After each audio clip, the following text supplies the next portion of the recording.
এটা একটা সরকারি হাসপাতাল, যেখানে সারা দিন সব সময় অসুস্থ লোকের লাইন লেগে থাকে। কিন্তু যখনই ঘড়িতে 7টা বাজে, এখানে তাণ্ডব শুরু হয়ে যায়। চলো তাড়াতাড়ি চলো, 7টা বেজে গেছে। হ্যাঁ, আপনি যান। আমাদের এখান থেকে কেন যেতে হবে? জিজ্ঞেস করো না, শুধু চলো। সমস্ত পেশেন্ট আর হাসপাতালে কাজ করার সমস্ত লোকেরা হাসপাতাল থেকে চলে যায়। একদিনের কথা, মনু আর ওর ওয়াইফ মমতা নিজের কারে কোথাও যাচ্ছিলেন। হঠাৎ করে বৃষ্টি শুরু হয়ে গেল। সাবধানে গাড়ি চালাও, বৃষ্টি শুরু হয়ে গেছে। আমি কি প্রথমবার গাড়ি চালাচ্ছি নাকি? আমি তো শুধু এটা বলছি যে রাস্তা ঠিক নেই, এর জন্য সাবধানে চালাও। হ্যাঁ হ্যাঁ ঠিক আছে, তুমি এবার শেখাবে গাড়ি কিভাবে চালাতে হবে। ওদের এই ঝগড়ার জন্যে গাড়ি সোজা গিয়ে গাছে ধাক্কা মারলো। মমতা, তুমি ঠিক আছো তো? আরে রে রে রে, এত রক্ত বেরোচ্ছে। সব আমার ভুলের জন্য হয়েছে। আমার তোমার কথা শোনা উচিত ছিল। মমতা, তুমি চিন্তা করো না, তোমার কিচ্ছু হবে না। মনু তার আহত ওয়াইফকে কোলে তুলল আর হাসপাতালের দিকে হাঁটতে শুরু করলো। মনু আর মমতা এই এলাকায় নতুন ছিলেন। ওরা সরকারি হাসপাতালের ব্যাপারে কিচ্ছু জানতো না। মনু হাসপাতালের বোর্ড দেখে খুব খুশি হলো। মমতা, হাসপাতাল পেয়ে গেছি, এবার তুমি ঠিক হয়ে যাবে। মনু হাসপাতালের ভেতরে গেল। ডক্টর, নার্স, এটা কি? এই এত বড় হাসপাতালে কেউ নেই কেন? মনু মমতাকে ওই স্ট্রেচারে রাখলো আর ডাক্তারকে খুঁজতে চলে গেল। ও ভেতরের রুমে গেল, যেখানে অনেক অন্ধকার ছিল। ডাক্তার বাবু, কেউ আছেন এখানে? ও অন্য রুমে গেল, ওখানেও কেউ ছিল না। হঠাৎ করে সব লাইট বন্ধ আর চালু হতে শুরু করলো। এটা কি? কিছু তো গোলমাল আছে। মনু দৌড়ে দৌড়ে দরজার কাছে পৌঁছলো, যেখানে ও নিজের ওয়াইফকে দেখলো। মমতা, তুমি এখানে? ওই যে তোমার যাওয়ার পরে ডাক্তার এসেছিল, উনি আমার চিকিৎসা করলেন আর ব্যান্ডেজও বেঁধে দিলেন। আচ্ছা, খুব ভালো। না হলে আমি ভাবছিলাম যে এই হাসপাতালে কেউ নেই। চলো এখান থেকে যাওয়া যাক। না না, ডাক্তার বলেছে আমাকে একটু আরাম করার দরকার আছে। আমরা কিছুক্ষণ এখানেই থাকি, সকালে এখান থেকে চলে যাব। চলো, ঠিক আছে। মনু আর মমতা ওখানেই বেঞ্চে বসে বসে ঘুমিয়ে পড়ল। হঠাৎ করে মমতা নিজের চোখ খুলল আর ও লাশ কাটা ঘরের দিকে যেতে শুরু করলো। কিছুক্ষণ পর মন্নুর চোখও খুলল।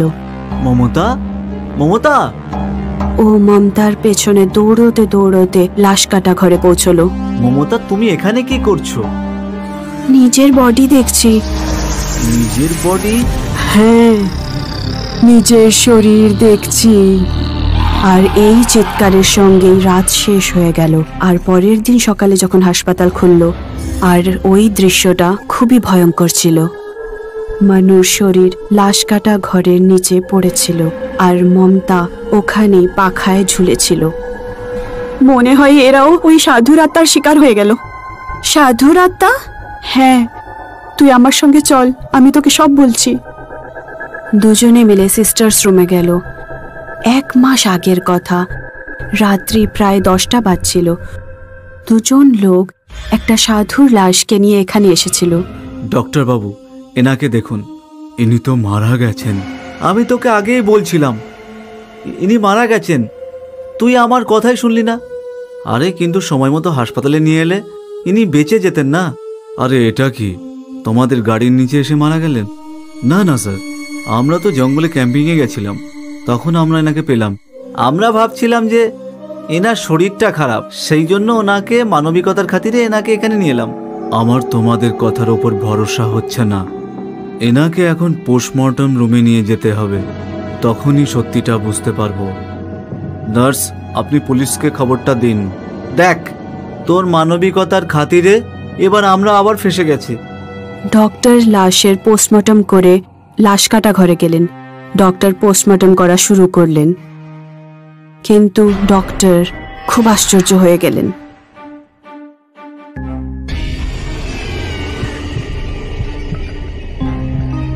This is impossible.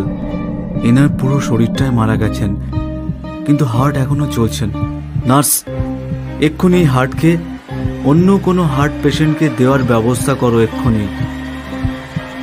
যেভাবে হার্টের নার্ভ কাটা হলো, ওই শরীর থেকে ওই সাধুর আত্মা বাইরে বেরিয়ে গেল।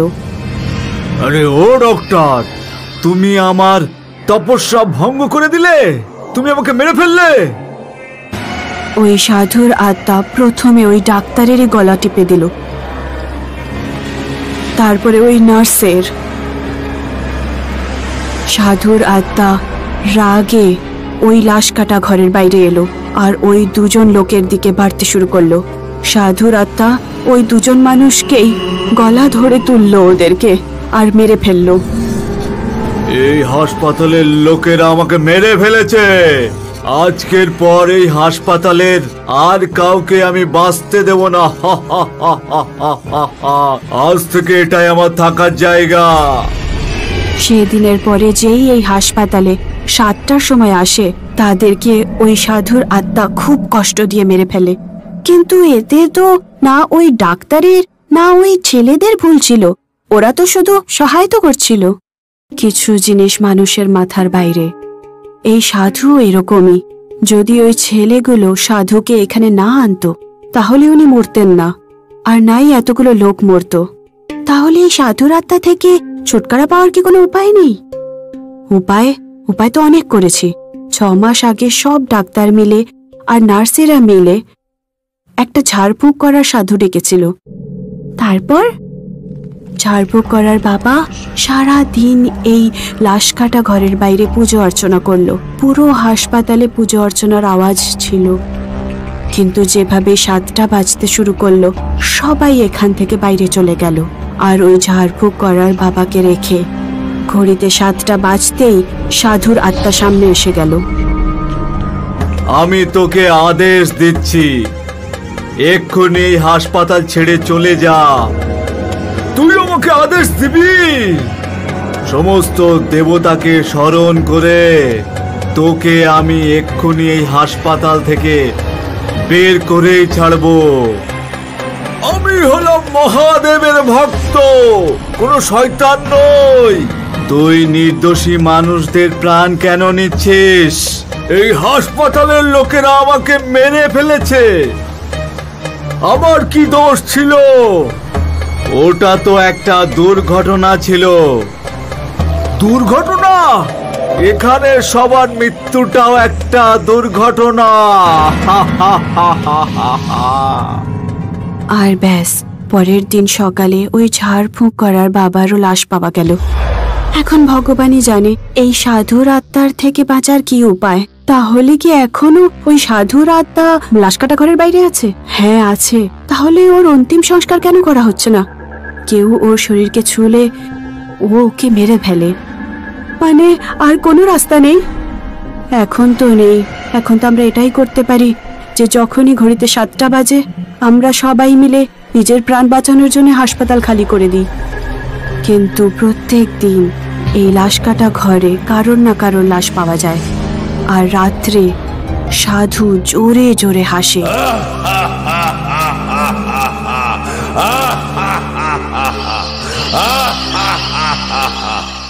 একের পর এক মারা যেতে থাকে, আর অঘরীর অত্যাচারও বাড়তে থাকে। তারপর একদিন নার্স ডাক্তারের কাছে গেল।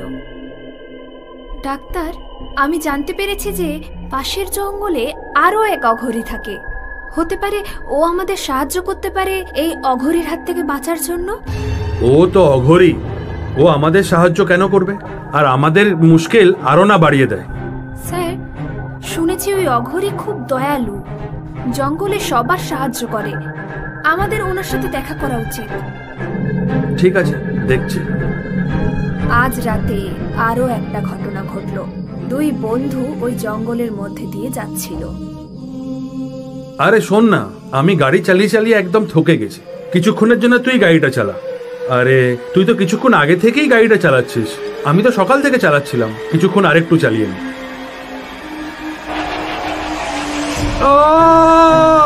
আরে তোর কিছু হয়নি তো? একটু চোট লেগেছে। দেখ, মাথা ফেটে রক্ত বেরোচ্ছে। তুই ঘাবড়াস না, এই পাশেই একটা হাসপাতাল আছে, আমি দেখেছি। তুই পেছনে বস, আমি গাড়ি চালাচ্ছি।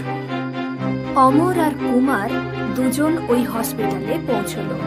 Doctor, doctor! কুমার ডাক্তারকে এদিক ওদিক খুঁজতে লাগলো। যখন সে একটা দরজা খুললো, তখন সে হঠাৎ করে অঘরীর এক ভূত দেখতে পেল। অঘরীর ভূত জোরে জোরে হাসতে লাগলো, আর তখনই ও কুমারের ঘাড় মটকে দিল।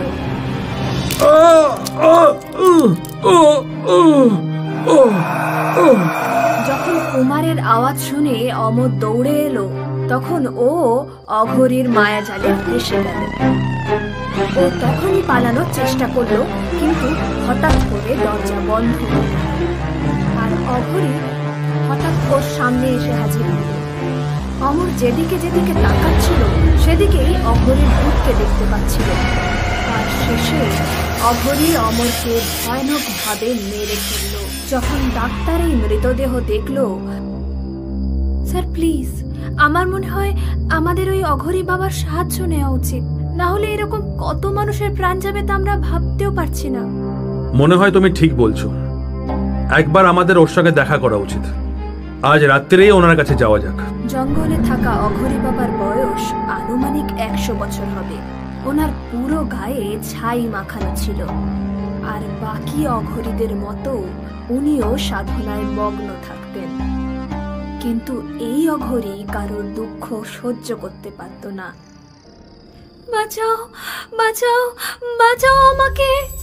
ওই মহিলার চিৎকার শুনে অঘরীর তপস্যা ভঙ্গ হলো, আর সোজা নদীর দিকে যেতে লাগলো। উনি ওখানে গিয়ে দেখলেন ওই মহিলা ডুবে যাচ্ছিল, আর তখনই অঘরী মন্ত্র বলা শুরু করলো, আর নদীর মাঝখানে রাস্তা হয়ে গেল। ওই মহিলা চমকে গেল। চলে এসো, বাইরে চলে এসো! ওই মহিলা বাইরে এসে সোজা অঘরীর পায়ে পড়ল। ধন্যবাদ, আমার প্রাণ বাঁচানোর জন্য ধন্যবাদ। এই রাস্তা ধরে সোজা চলে যাও, ওখানে তুমি নিশ্চয়ই কোনো গাড়ি পেয়ে যাবে। নিজের বাড়ি যাও। ওই মহিলা চলতে লাগলো, আর একটু আগে গিয়ে ডাক্তারের সাথে দেখা হলো। শুনুন, আমরা এখানে একজন অঘরী বাবাকে খুঁজছি, আপনি কি ওনাকে দেখেছেন? হ্যাঁ, আমি যে রাস্তা থেকে এসেছি আপনিও ওই রাস্তা ধরে যান, ওখানে ওনাকে পেয়ে যাবেন। ধন্যবাদ। ডাক্তার ও নার্সরা ওই রাস্তা ধরে চলতে শুরু করলো। কিছু দূর গিয়ে ওনারা অঘরীর আওয়াজ শুনতে পেল, কিন্তু অঘরীকে দেখতে পাচ্ছিল না।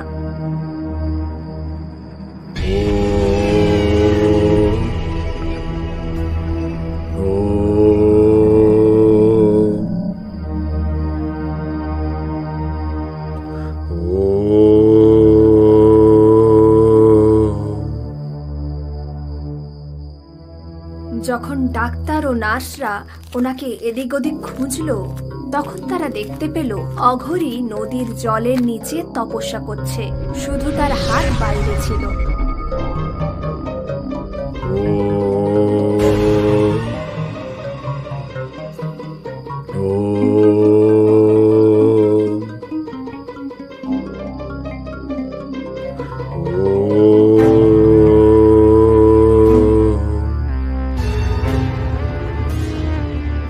তারা অঘরীর কাছে গেল। ডাক্তার একটু কৌতূহলে ছিল, তাও সে অঘরীকে ডাকতে শুরু করলো। বাবা, বাবা, আমাদের আপনার সাহায্যের দরকার আছে। অঘরী তার চোখ খুলল, আর ডাক্তারের চোখের দিকে তাকিয়ে থাকলো।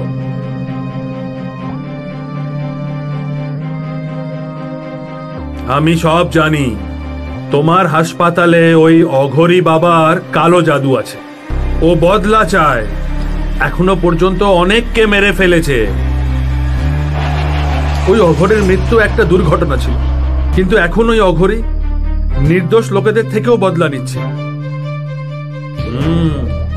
এটাও ভালো করেনি। এটা অঘরীদের ধর্ম নয়, ও আমার চেলা ছিল। ওর এরকম কখনোই করা উচিত ছিল না। চলো, আমাকে ওর কাছে নিয়ে চলো। বয়স্ক অঘরী ডাক্তার ও নার্সদের সাথে হসপিটালে গেল। যখন তারা হসপিটালে পৌঁছলো তখন তারা অঘরীর হাসির আওয়াজ শুনতে পেল আর একজন মহিলার চিৎকারের আওয়াজ শুনতে পেল। মনে হয় ও কোনো মহিলার প্রাণ দিয়ে নিয়েছে। বাবা, আমরা ভেতরে যাব না, আপনি ভেতরে যান, আমরা এখানেই দাঁড়াচ্ছি। ও অঘরী নিজের গুরুর মান রাখবে। আমি থাকতে ও তোমাদের চুলও বাঁকা করতে পারবে না, কিন্তু তোমাদের ইচ্ছা, যেটা তোমরা ভালো বোঝো।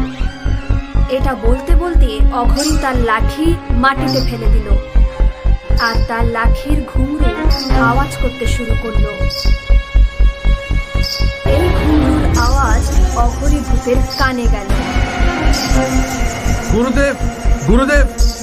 ও দৌড়ে দৌড়ে বুড়ো অঘরীকে খুঁজতে লাগলো। শেষ পর্যন্ত আপনি এখানে এসেই গেলেন। আমি আপনারই অপেক্ষা করছিলাম।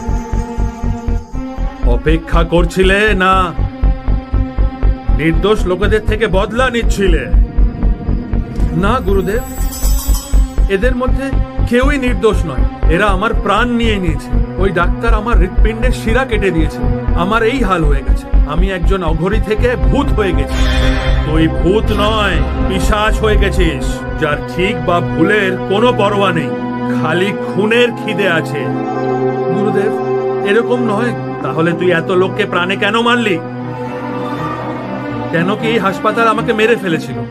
এখন আমি এখানে কাউকেই বাঁচতে দেব না, এটা আমি শপথ নিয়েছি। অনেক বছর আগে তুই অঘরী হওয়ার জন্যও শপথ নিয়েছিলি, সেটাকে তুই ভুলে গেছিস? না গুরুদেব, আমার সব মনে আছে। অঘরীদের প্রথম নিয়মটা কি? বল বল, প্রথম নিয়মটা কি? জীবনের সামনা করা, মানে জীবনকে নষ্ট হওয়ার থেকে বাঁচানো। তো তাহলে তুই কি করছিস? এই বহুমূল্য জীবনটাকে ছিনিয়ে নিচ্ছিস। এটা করে কি প্রমাণ হয় কি তুই অঘরী? অঘরীদের কোনো অধিকার নেই কি ও জীবনের নাশ করে। ওকে তো এই পৃথিবীর সব জীবনের সামনা করতে হয়। তুই নিজের অহংকারকে অঘরীর তত্ত্ব থেকে বেশি মাহাত্ম্য দিয়েছিস। তুই তো নিজেকে অঘরী বলার লায়কই নোস। মন তো এটাই বলছে কি তোকে এখনই ভস্ম করে দে, কিন্তু তুই আমারই চালা। ও গুরুদেব, ও গুরুদেব, ও ও ও আমার খুব বড় ভুল হয়ে গেছে, আমাকে ক্ষমা করে দিন। গুরুদেব, তোর জন্য বিধির বিধান বদলে গেছে। তুই মূর্খ। তোর মৃত্যুও ঠিক হয়েছিল আর তোর পুনর্জন্মও। এটা তো বিধির বিধান ছিল যে ওই দুজন ছেলে তোকে মরা ভেবে এই হাসপাতালে নিয়ে আসে। এটাও বিধান ছিল ডাক্তার তোকে জীবন্ত পেয়েছিল। এখান থেকে 200 কিলোমিটার দূরে আরেকটা হাসপাতাল আছে, যেখানে একটা ছোট বাচ্চা অসুস্থ আছে। ওর নাম রুদ্র। রুদ্র কোনো সাধারণ বাচ্চা নয়, এ মহাকালের পরম ভক্তদের মধ্যে একজন। এই বাচ্চার হৃৎপিণ্ডে ফুটো ছিল, কারণ এর ওপর অভিশাপ ছিল। তোর হৃৎপিণ্ড এই বাচ্চাটারই পাওয়ার ছিল, যেটা পেয়ে এই বাচ্চাটা বড় হয়ে খুব বড় কাজ করত। কিন্তু তুই সবকিছু বরবাদ করে দিয়েছিস।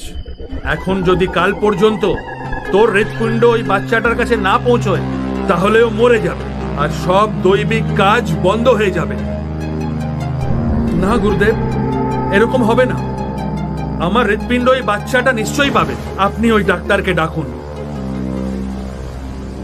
আমি তোর আত্মাকে আমার নিজের কাছে রাখবো। সময় আসার পর মুক্তি দিয়ে দেব। যা আপনার ইচ্ছা গুরুদেব। আসুন ডক্টর, ভয় পাবেন না, আমি আপনাকে কিছুই করব না। এর হৃৎপিণ্ডটা এখান থেকে নিয়ে যান আর রুদ্র নামক বাচ্চাটাকে দিয়ে দিন। কিন্তু আমি যদি এনার হৃৎপিণ্ডটাকে ছুঁই, তাহলে ইনি তো আমাকেও মেরে ফেলবেন। এখন থেকে আমি কাউকে মারব না। তুমি নির্দ্বিধায় আমার হৃৎপিণ্ডটা নিয়ে যেতে পারো। ডাক্তাররা অঘরের হৃৎপিণ্ডকে একটি কাঁচের জারে ভরে রাখলো। ওরা এই জারকে অ্যাম্বুলেন্সে রাখলো আর অ্যাম্বুলেন্স চলতে শুরু করলো।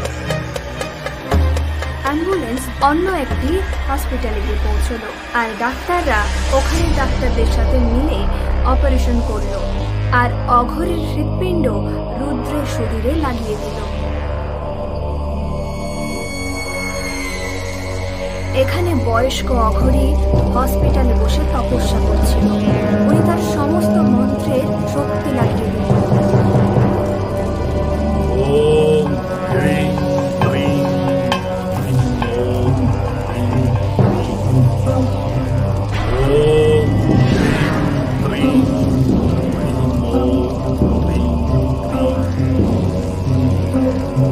আর তারপর অঘরীর ভূত বয়স্ক অঘরীর বোতলে চলে গেল। বয়স্ক অঘরী ওই ভূতকে তার সাথে নিয়ে গেল। আর এখন হসপিটাল আগের মতো সন্ধে 7টার পরেও খোলা থাকে। শেষমেশ অঘরী ভূতের প্রভাব থেকে হসপিটাল মুক্তি পেল।